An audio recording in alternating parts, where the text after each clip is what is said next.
The Battle of Aquae Sextiae took place in 102 BC. After a string of Roman defeats, the Romans under Gaius Marius finally defeated the Teutones and Ambrones. The Teutones and the Ambrones were virtually wiped out, with the Romans claiming to have killed 90,000 and captured 20,000, including large numbers of women and children. Some of the surviving captives are reported to have been among the rebelling gladiators in the Third Servile War. The battle. Marius took up a strong position on a carefully selected hill and enticed the Teutones to attack him there using his cavalry and light infantry. Skirmishes. The leading elements, the Ambrones, took the bait and attacked. They were soon followed by the rest of the Teutones force. Meanwhile, Marius had hidden a small Roman force of 4,000 nearby. This force was commanded by Marius's second-in-command, Claudius Marcellus. At the battle's height, this force launched an ambush, attacking the Teutones from behind, and throwing them into confusion and rout.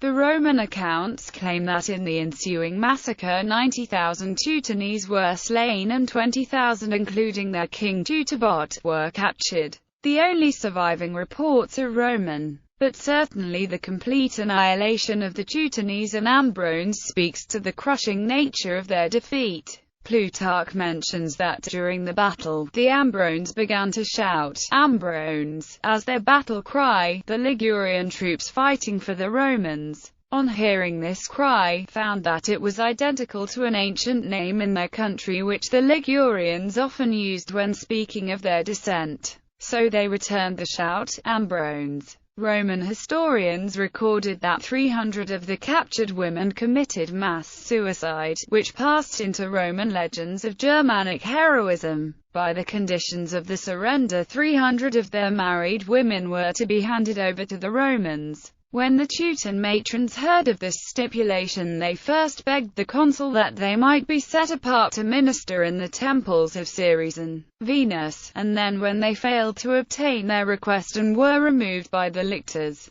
they slew their little children and next morning were all found dead in each other's arms, having strangled themselves in the night.